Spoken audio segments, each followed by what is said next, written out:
Assalomu alaykum Uzumlar olami kanali tomoshabinlari. Ro'paramizda mana aidium kasalligi bilan zararlangan uzum boshi. Bu toypi navi. Mana ko'rishingiz mumkin. Buni xalq tilida kul kasalligi yoki sho'r kasalligi ham deyishadi. Mana hech qanaqa obработка qilinmagan bahorda mana shunaqa holatga kelgan.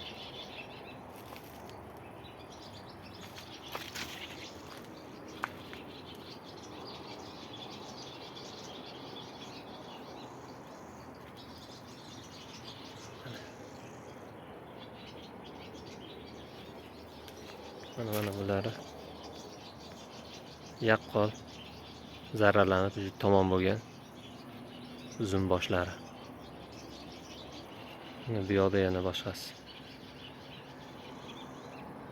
Uzumlaringiz mana shunaqa holatga kelmasligi uchun albatta uzumlarni kul kasalligiga qarshi profilaktik obработкаlar qilib turishni unutmang. Bu kasallikka qarshi kurashadigan yoki oldini oladigan samarali preparatlar juda ham ko'p.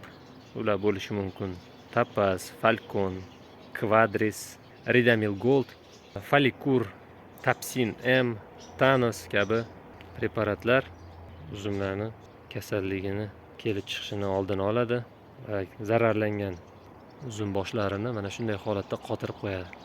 Bularga bir hafta avval Tapas bilan Quadrisni aralashtirib bitta obработка qilgandim. Yana bitta obработка qilamiz, xudo xolasa ertaga yoki indinga. Shundan keyin holatni ko'ramiz. To'xtata oladimi bu kul kasalligini yo yo'qmi? Bu ham bir eksperiment tariqasida.